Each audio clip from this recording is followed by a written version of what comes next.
So you have success cases, but there are so many failed cases and billions and billions of dollars just thrown down a hole basically for the failed cases.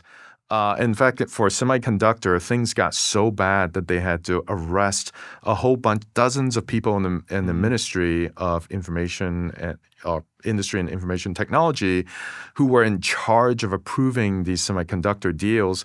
They all went to jail because they were in a deal where, some companies submit a bogus project, they approved it, they got a part of the money, and so on and so forth.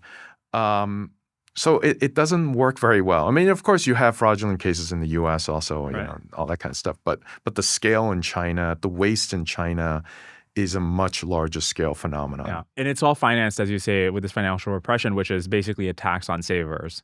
And That's so right, yeah. even though there's no meaningful income tax and just value-added tax and corporate income tax, if you factor in the currency devaluation, which is a tax on consumers, and then this financial repression, which is a tax on savers, it actually might be a meaningful decrease in the quality of life of an average person. Oh, yeah. No, I mean, you definitely see it. Like, for an economy that's been growing 5+% for decades, by this time you would expect, pretty much the vast majority of the population in China having all the basic necessities, shelters, medical care, et cetera, et cetera.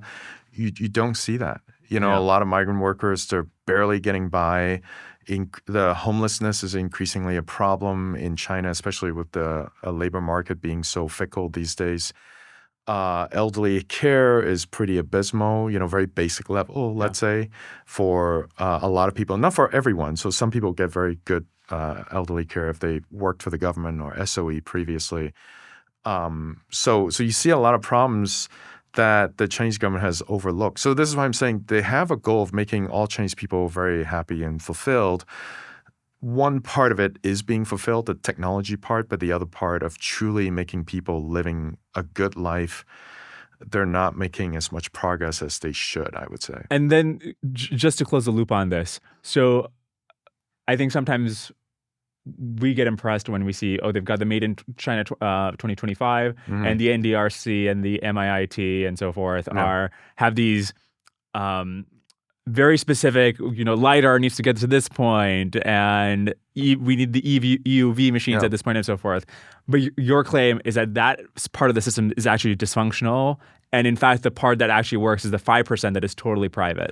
No, so the private sector stuff works a lot better. You have occasional successes from the state finance system. So I wouldn't say that there are no success cases, but I would say that for every success case you see, there are just maybe even over a dozen failed cases, which, of course, you have failed cases everywhere, in VC, but the amount of money being wasted in the state financial system would be much larger. If you enjoyed this clip, you can watch the full episode here and subscribe for more clips. Thanks.